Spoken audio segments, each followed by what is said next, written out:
Hello friends, இன்றைக்கி ரொம்ப சிம்பிளான சூப்பரான கேப்சிகம் கிரேவி எப்படி பண்ணுறதுனாங்க சொல்ல போகிறேன். இதுக்கு பார்த்தீங்கன்னா ரெண்டு கட் பண்ண பொருள் பார்த்தீங்கன்னா கேப்சிகம், ஒரு பெரிய கேப்சிகமாக இந்த மாதிரி நீளமாக கட் பண்ணி எடுத்து வச்சுக்கோங்க. அப்புறம் ஒரு பெரிய ஆனியனும் இதே மாதிரி நீளமாக கட் பண்ணி எடுத்து வச்சுக்கோங்க. அப்புறம் இஞ்சியும் பூண்டையும் இந்த மாதிரி சின்னதாக கட் பண்ணி எடுத்து வச்சுக்கோங்க.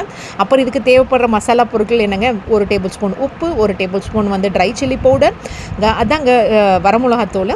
அதுக்கப்புறம் பார்த்தீங்கன்னா 2 டேபிள் ஸ்பூன் கடலை மாவு எடுத்துக்கணுங்க. அப்புறம் 1/2 டேபிள் ஸ்பூன் பார்த்தீங்கன்னா கரம் மசாலா எடுத்துக்கோங்க.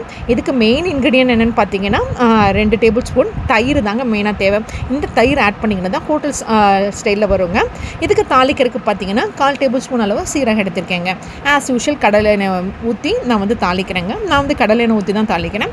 ஸோ நீங்கள் வீட்டில் யூஸ் பண்ணுற சன்ஃப்ளவர் ஆயில் கூட நீங்கள் என்ன யூஸ் பண்ணுறீங்களோ அதை யூஸ் பண்ணி தாளிச்சிக்கோங்க. ஃபஸ்ட்டு இஞ்சி பூண்டெல்லாம் தாளிச்சிட்டு அதுக்கப்புறம் வெங்காயம் போட்டு நல்லா வதக்கிக்கோங்க. வெங்காயம் போட்டு நல்லா வதங்கினதுக்கப்புறம் ஆஸ் யூஷுவல் என்னங்க, இது நல்லா பொன்னிறமாக வதங்கினதுக்கப்புறமா கேப்சிகம் ஆட் பண்ணிக்கோங்க. இது நல்லா பொன்னிறமாக வதக்கிக்கோங்க, அதுதான் மெயினாக இருக்கணும். அதுக்கப்புறம் பார்த்தீங்கன்னா கேப்சிகத்தையும் ஒரு 2 நிமிஷம் நல்லா போட்டு வதக்கிக்கோங்க. கேப்சிகம் நல்லா வதங்கினதுக்கப்புறமா நம்ம எடுத்து வச்சுருக்கிற மசாலா பொருட்கள்லாம் ஆட் பண்ணுங்க. கேப்சிகம் போட்டு 2 நிமிஷம் போட்டு நல்லா அந்த பச்சை வாசனை போகிற அளவுக்கு நல்லா வதக்கிட்டே இருங்க. இதெல்லாம் நல்லா வதக்கினதுக்கப்புறம் எடுத்து வச்சுருக்கிற எல்லா மசாலாவும் ஆட் பண்ணுங்க. ஃபஸ்ட்டு நான் 1/2 டேபிள் ஸ்பூன் கரம் மசாலா, அப்புறம் அதுக்கப்புறம் ஆட் பண்ணி வச்சுருக்கிற எல்லா பொருளையும் ஆட் பண்ணுறேங்க. 2 டேபிள் ஸ்பூன் கடலை மாவு, அதுக்கப்புறம் பார்த்தீங்கன்னா எடுத்து வச்சுருந்த உப்பு, மிளகாத்தூள், அது எல்லாமே பார்த்தீங்கன்னா ஒரு டேபிள் ஸ்பூனுங்க. உப்பு வந்து நான் பிங்க் சால்ட் ஆட் பண்ணியிருக்கேன். இது வந்து பார்த்திங்கன்னா சிவப்பு மிளகாத்தூள்னு சொல்லுவாங்களா, அதை ஆட் பண்ணியிருக்கேன்.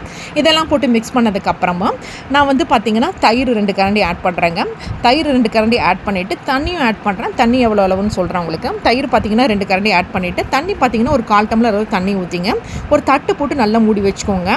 இது ஓரளவுக்கு செமி லிக்விட் ஸ்டேஜில் இருக்கணுங்க. ஒரு திக்கான கன்சிஸ்டன்சி, இந்த ஹோட்டலில் கொடுக்குற கன்சிஸ்டன்சியில் இருக்கணும். ரொம்ப தண்ணியாகவும் இருக்கக்கூடாது, ரொம்ப கெட்டியாக இருக்கக்கூடாது. ஹோட்டல் ஸ்டைலில் இருந்ததுனா தான் குட்டீஸும் நல்லா விரும்பி சாப்பிடுவாங்க. சப்பாத்திக்கு இது ஒரு அருமையான ரெசிபிங்க. ட்ரை பண்ணி பாருங்கள்.